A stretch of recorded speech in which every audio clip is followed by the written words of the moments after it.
think over recent years it's meant, you know, a lot to us in terms it's been difficult to take the circumstances.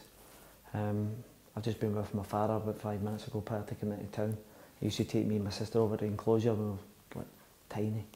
And then obviously going back as a player when I was 16 as an apprentice. But that never quite worked out, so it was great to come back when I was 34.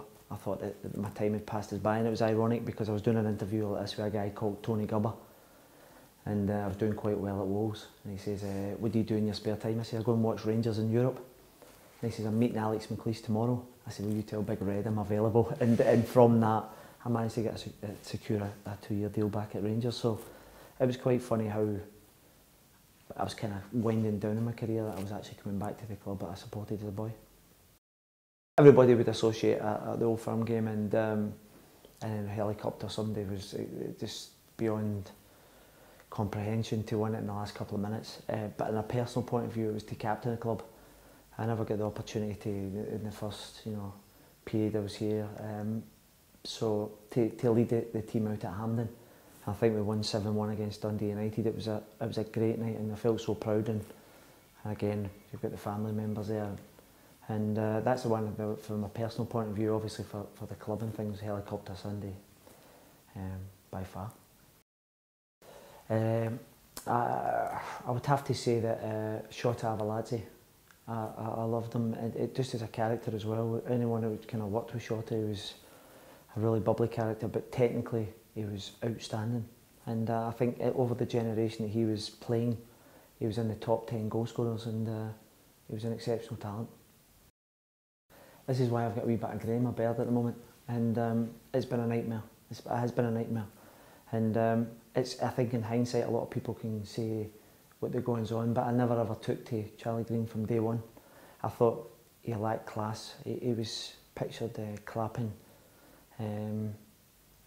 mocking an SFA member. Now, whatever you think of the SFA members, somebody of his position shouldn't have been behaving like that, and from that point I just never took to him at all, and from there you've had obviously numerous people coming and going, and all they've really been doing is pillaging the place. They've been taking all the monies and resources, and it saddens me to see that and hear that there's people who have been in the club for 30, 40 years are losing their jobs, or have lost their jobs, and hopefully Mr King and John Galligan and the guys will bring some of these people back, give the club a bit more identity and what the club means to people. Well, it's interesting. I was kind of going along to some of their earlier meetings. It would probably have been the beginning of last year, really. And I was going along to a few just to see what it was all about. And I was doing some media work and I was trying to explain to the general public. It was just, I think the actual, to fast forward really, the kind of interest, and I think it's a really good concept.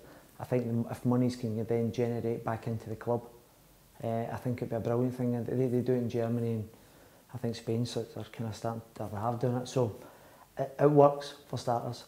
It gets the fans more engaged, and then it kind of, some of the things in the earlier things was they may well be able to secure Ibrox and maybe also secure Murray Park if they generate enough money. So that appealed to me for that level as well. So, but I just think if you can get the fans, and I think one of the things over the last 4 years has been factions, people boycotting, people supporting, and there's been a kind of partnering, and it's been really disappointing. The one thing over the 140-year history is that it's there's been a togetherness. Everybody's been rowing in the same direction, and I think in recent years that's kind of been fragmented due to the mismanagement of the club. Well, it's massive. I think they're trying to kind of. I was talking to Stephen earlier about the training ground, and obviously Ibrox is a bit dilapidated at the moment, and they're starting to do an initiative to try and get tradesmen in to help to save the cost, so that it can start investing back in the team, because again the quality's coming down in the park, and they need to then obviously put some money into that as well as the thing, and they need the fans. I think it was 35,000 at the first game, 30,000, and hopefully there'll be a little upturn in the performances, which will then generate more crowd. So, but again, that all boils back down to the fans, and I think with these guys in, and the good thing about it will be a bit more transparency. There might be a wee bit more closure in terms of some of the stuff coming out from the previous regime, and that'll put that to bed, and they can focus more of their energies into building the club again. I think it's important to try and put the message out there to join this. Just give whatever you can. I think it's a minimum of £5 up to 18.72. So there's a wide spectrum, and if you can afford, it's maybe £2 a lager a week. It's not a great sacrifice, I don't think. And you know, with a wee bit more support and more players coming out as well, and I think the board's already said it. I think it's great that the fans are kind of advocating that this is a way forward as well in terms of generating monies and bringing out the clubs, because the battle hasn't been won.